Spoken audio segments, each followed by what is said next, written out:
Welcome to another episode of Purana Talk with the Purana guys, Alan and Leon. And we're studying the Garuda Purana. We're in the second kanda, the second big section.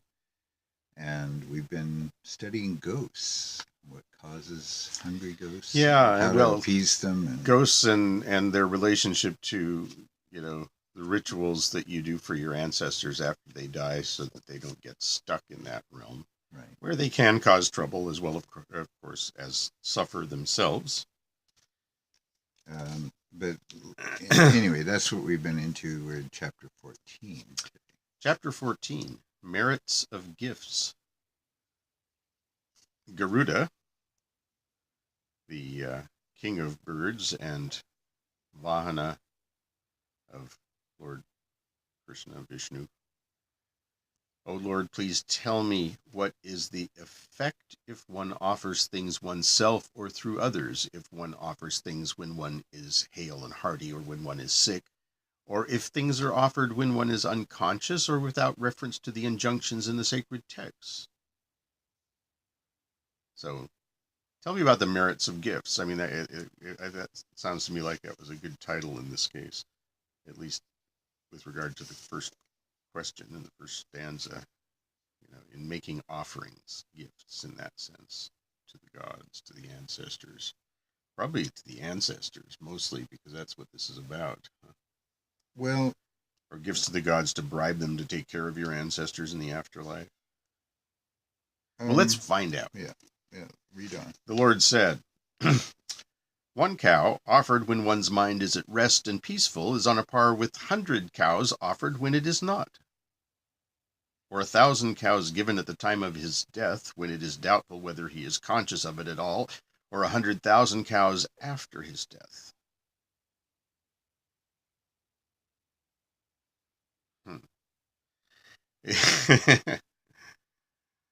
So 100,000 cows after, but only 1,000 if it's before he dies, even if he's half out of it and doesn't know what he's doing. That's a weird one. Well, Grandpa, you're giving up 10,000 cows here, okay? All right. Yep. Okay. Mm-hmm. If it is given without reference to the injunctions in the sacred texts, it is fruitless. Even a single cow offered to a deserving person at a holy center is on a par with the gift of 100,000 cows elsewhere in yielding merit. So, if you go to a holy place and find a deserving person, you can give them a cow. It's on a par with giving 100,000 cows somewhere else in terms of merit accrued. So yeah, do that. If you're giving out cows. Yeah. Oh, foremost among birds, anything given to a deserving person flourishes day by day. A gift wipes off the sin of the giver, and the acceptance of the same by a person of good wisdom does not affect him. So you don't get any karmic debt if it's really something that you deserve and is useful to you. And but the person that gives it gets benefit. Mm-hmm. The mantra quells persons, and the fire chillness. Are they affected by the same? What happened there? Well, foremost among birds, anything given to a deserving person flourishes day by day. A gift wipes off the sin of the giver, and the acceptance of the same by a person of good wisdom does not affect him. The mantra quells person, and the fire chillness. Not a sentence. I think what they're saying is that you can do a binding spell on somebody if you say the right mantra. Mantra quells person means stops them, right? And the fire chillness. That you can make them feel cold when it's hot. Okay, let's move on. I don't know. Every day something... Hypnosis might explain it, I don't know. Every day something must be given to deserving persons, particularly so on special occasions. If one wishes for one's own weal, one shall be sane enough not to give anything to the undeserving. A cow gifted to an undeserving causes the downfall of the giver into hell. The receiver too falls into hell along with the members of his family for 21 generations. If on being born again he performs some meritorious deeds, the effect thereof is also wiped off. Well, screw that. That's really not good. Who thought this up? Yeah, exactly. Well, 8. I think what they're getting at is they don't want you just giving cows indiscriminately. Yeah. Well, like, don't give them to people that don't need them, I Yeah. guess, or don't deserve it's them gonna for be, some It's reason. going to be hard on him. It's going to be hard on the family. It's going to be hard on the cow. You screwed up, asshole. You're going to... Well, it's a bit harsh, I think. It is. 8. O Lord of birds, I affirm that just as seeds and other valuable things invested or sown in the ground offer fruitful results, so also things offered by one's own hands yield fruitful results. Particularly, a man having no son shall perform the funeral rites in his lifetime, and the same is true with those who crave for salvation and even indigent persons. Any sacred rite performed by ourselves, even with very little wealth, accords undying results, just like drops of clarified butter offered into the fire with sacred mantras. A gift of a single bed, a virgin, and a cow, if sold or shared, burns the members of the family till the 7th generation. Therefore, life being unsteady, it is incumbent on everyone to do everything beforehand. I don't know why. 11 says, a gift of a single bed, a virgin, and a cow, period. Like, that's a sentence. So let's just pretend the period's not there. If sold or shared, burns the members of the family till the 7th generation. What does that mean? Well, that means that if a family, if you receive a gift of this sort, if you sell it or share it with somebody else, it's not good. It's not a gift. It was given to you, and I see. And you've given it away. And you've sold it or given it away. And that wasn't why it was given to you. Maybe something like that. Okay. All right. Makes more sense. Good. 12. Therefore, life being unsteady, it's incumbent on everyone to do everything beforehand. Good luck with that. Yeah, go on. With the food for the journey in the form of gifts offered to the deserving, one is able to travel with comfort in the great highway in the journey after death. So be generous when you're alive, and you won't have to worry about this. 13. Otherwise, the wretch undergoes great hardships without the food to subsist on the way. Or, O foremost among birds, after realizing this, one shall perform vrsotsarga, and that would be the yajna, the sacrifice, literally, of the bull. But I'm not saying they're sacrificing a bull. Mm-hmm. If that makes any sense. 14. Even a man having sons dying without the performance of these rites does not attain salvation. A man without sons, by doing these rites beforehand, shall have a happy journey on the great highway.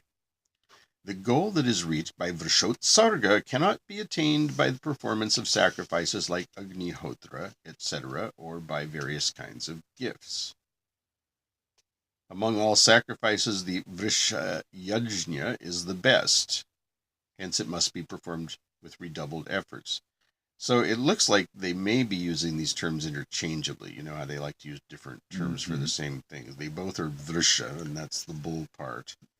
One is vrsotsarga, or vrsotsarga by Sunday, and this is vrsayajna, sacrifice. Garuda said, please tell me the details of vrsayajna, when, on what tithi,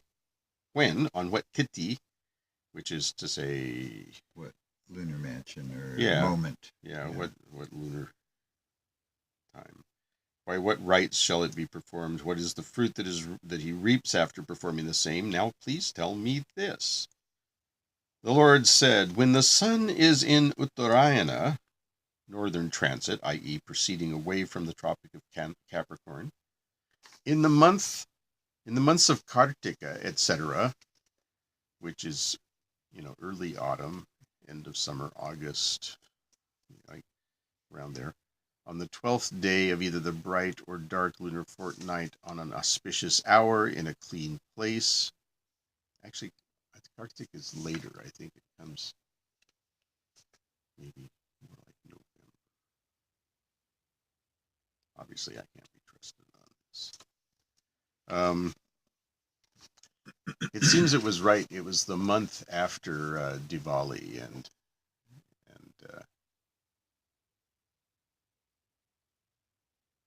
Kali Puja, Lakshmi. This is the ritual. Vrsayajna. It's V, Krishna R, Krishna S, A Y A J N with a tilde A. Vrishya Yajna. Dot under. Yeah, I got it. Squiggly mark. Okay, let's get this puppy back on the road. Thanks. So in the month of Kartika, in the 12th day of either the bright or the dark lunar fortnight, on an auspicious hour, in a clean place, he shall perform the rites of japa and homa after inviting a pious Brahmin conversant with the rites. And japa is just recitation of mantra, and homa is a fire ceremony. Using a havan kund often. Yeah, ghee and spoons and a lot of swahas. On a holy day, in conjunction with an auspicious star, he shall worship the planets and deities. He shall perform homa according to his capacity with various auspicious mantras. He shall fix the planets mystically and worship, O Lord of birds. He shall then perform the worship of the mothers and Vasudhara with offerings of gold or other coins in a stream. 24. Does that mean to throw it into running water, or does that mean make it fall in a stream? I think you keep your hand tightly holding the gold and you put it under the running water, and then you put it back in your pocket. No, probably not. Probably put it on a plate. You offer it to God, and then you distribute it to Brahmins and something like that afterwards, maybe. I don't think you just leave it in the stream. That wouldn't work. 24. After kindling the fire, he shall perform the Purana Homa. Then he shall install Shalagrama and perform Vaishnava Shraddha. And the Shalagrama is a stone symbolic of Vishnu. And then 25. The Vrisha, which it says bull calf. So Vrisha is just bull. Must be bedecked with good clothes and ornaments. 4 heifers must be kept in front. At the end of the homa, the householder shall circumambulate the bull and let it loose, reciting the following mantra and facing the north. O bull, thou art Dharma, created by Brahma in the form of a bull. Please raise one up from the ocean of worldly existence by means of the power of this setting free. End of quote. That's the mantra. So it's So the mantra is 27. 27. And I think the use of the word one is not appropriate here. You don't say, O bull, thou art Dharma, created by Brahma in the form of a bull. Please raise one up. Raise me from the ocean of worldly existence by means of the power of this setting free of the bull. Yeah. 28. With this mantra and along with the holy water from Rudra Kumbha, the water pot sanctified by Rudra mantras, poured over its head. Woohoo! That's going to really calm him down. The vrsarga rite is performed. The water pot is then placed on dharma grass. And, yes, the vrsarga rite. It says is the rite of setting the bull at liberty. Usually it is called vrsayajna, but vrsarjana is, I think vrsarjana in ritual is like when you're washing something off and you take your hand, and so maybe it's you pour this water and maybe there's a baptism of the bull kind of thing going on. What I'm imagining. Okay. Then you set the water pot on durba grass. After duly pouring the water with due recital of mantras in accordance with the injunctions in the sacred text, he recites the mantra Tena Krira, etc., and finally releases the bull. He shall then perform Atma Shraddha and feed a pious Brahmin and offer water unto him. What he liked most in his lifetime must be made over as a gift in accordance with one's capacity. Then after death he shall be able to go along the rugged path to the city of Yama without any difficulty. 32.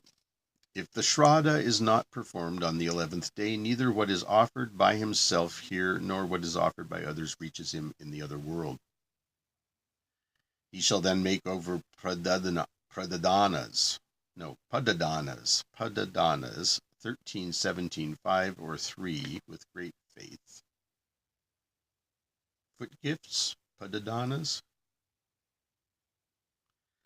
34.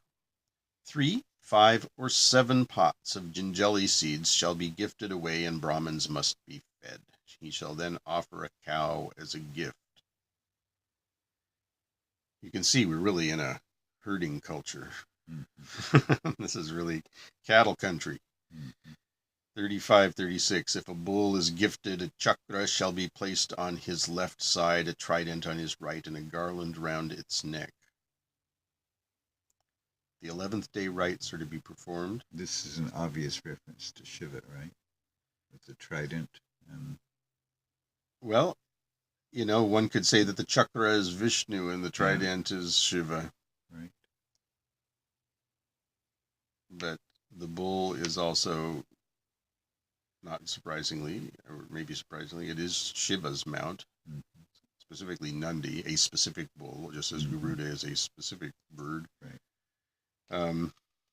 Anyway, just noticed. Yeah. 37. The 11th day rites are to be performed like the Ekodishta rite, and the 12th day rites performed with Svahakara, which, really is like the doing of Swaha. Mm-hmm. So probably a Homa ceremony again, of some sort. Before the Sapindakarna, 16 Shraddhas have to be performed. After feeding the Brahmins, Padadana must be made. 39. A cloth is spread on the ground with a copper vessel, and a copper vessel is kept over it. The idol of Achyuta, is kept in it and covered with a cloth, and so this is like an image of Vishnu. Mm-hmm. This is given along with arghya and good fruits as gifts for Krishna. Mm-hmm. Krishna. A boat is to be made with sugarcane stems and covered with a cloth. Clarified butter is kept in a bell metal vessel. This is the symbolic offering to enable him to cross the Vaitarani River. Is this the Styx of India? Something like the river Styx. The boat is offered for crossing. Garuda Purana is then worshipped, and it says what it literally means is the Garuda banner. Mm-hmm. And it says a flagstaff bearing the portrait of Garuda painted on it. So there you go. Is worshipped in accordance with one's own wealth. Many such gifts can be given. Janardana is the god who saves people who are sunk in the ocean of worldly existence, who are dejected due to its waves of sorrow and distress, and who are devoid of the boat of dharma, virtue. Can you spell that, please? Janardana, Jana with a line over it, Janar, Dana, Dana, Dana. Okay. Janardana, actually, Okay. Jinjeli seeds, metallic substances, gold, cloth, salt, 7 grains, plots of land, and cows, any of these can be given as dana. It is holy. Vessels full of Jinjeli seeds or beds can be gifted according to one's capacity. And this is sesame seed again. Dakshina can be given to poor people, orphans, or noble and pious persons. O Tarksha, he who performs thus, whether he has a son or no son, obtains great siddhis, like one who has realized Brahma. As long as one lives, one shall perform nitya and naimittika rites. Whatever one does righteously shall yield him good results. In the rites concerning pilgrimages to holy centers, in the annual shraddha, etc., and in those of God's preceptors, mother or father, gifts thus are holy. He who makes gifts in this yajna, O bird, flourishes every day. It yields undying results as the rites performed in altars. Just as brahmacharans are worthy of worship, those who give gifts are also worshipped. I grant boon unto them. Similarly, the four-faced god Brahma and Shiva too grant boons. We have an agreement. It doesn't say that part. It just seems like I do it, they do it. The policy is clear. You give gifts, you get bennies. Wherever in the tank the offered bull drinks water or digs the earth with horns, there enough food and water for the mains exist. What's that mean exactly? I mean, as we're using the bull now in signs of what he does once you let him loose, right? Mm-hmm. So whatever tank he drinks out of, whatever water he drinks or whatever earth he digs with his horn, there enough food and water for the mains exist. I guess in that place, that river. Or are you supposed to make offerings of food and water at those places? I don't know what that means. It sounds like either. I think it's saying that just by providence, what the bull does indicates what watch what get. the bull does, and you can divine its meaning with the help of a Brahmin. 53. This is my affirmed truth, and they go to great regions. On full moon days or in conjunction with Revati's star, a blue calf is to be set free. In setting free a blue bull calf, the merit accrued is the same as in performing thousands of Sankranti rites or hundreds of rites of solar eclipse. Heifer must be given to a Brahmin. Padas, vessels of Jinjeli seed, etc. must be given to the Brahmin devotees of Shiva. After worshipping Uma and Maheshwara, that's Parvati and Shiva, Achyuta, dark, and Vishnu or Krishna, dark as the Atasi flower, and robed in yellow garments, must be worshipped. That sounds like Krishna. Those who do so need not be afraid of anyone. Those who desire to escape ghosthood shall perform their respective rites. I have thus mentioned everything connected with the rites of obsequies. On hearing this, one freed from sins goes to Vishnu's region. On hearing this glory of performing rites and the merits of gifts expounded by the Lord, Garuda was delighted. He bowed his head down and asked the Lord again. To be continued.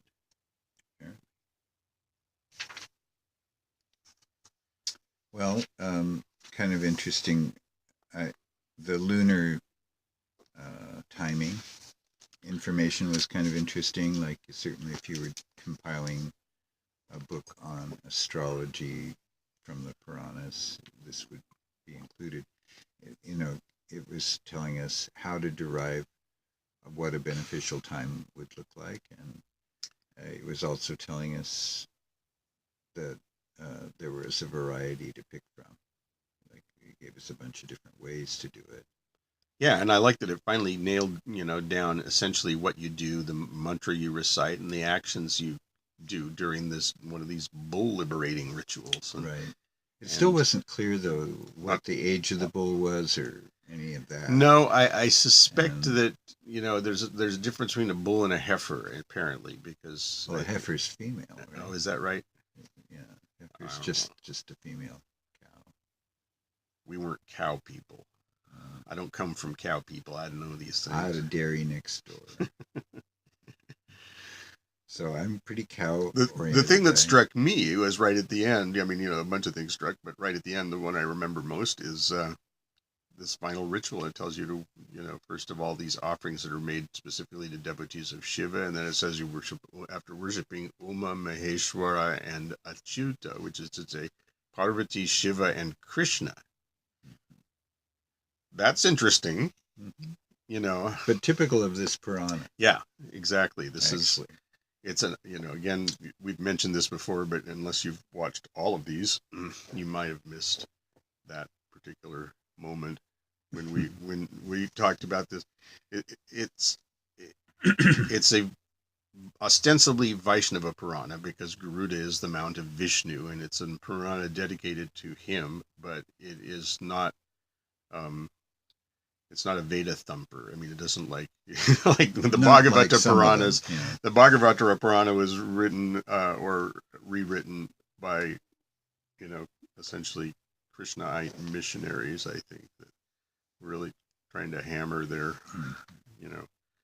It becomes very obvious when you've read some of these others, and then you come to one like that. But you come to, this Purana is not all about, worship Vishnu, rah rah. Though that comes up, and it reminds you all the time that this is. But then it mixes it up like this and brings into Shiva this in. Transcendent state is to become one with Vishnu again. They all recognize that the other gods exist, and this one seems to give them sort of equal status, as in that moment when it said that it's Vishnu speaking, but he's basically saying Brahma and Shiva do the same thing. They also give benefits out for boons for giving gifts and being good in that respect, generous during your lifetime.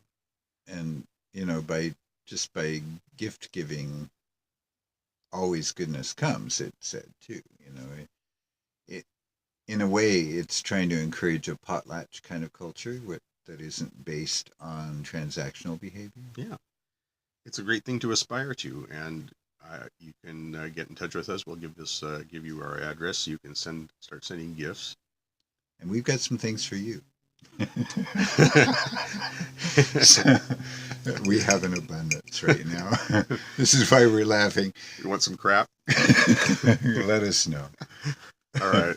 Happy day after May Day. Yeah.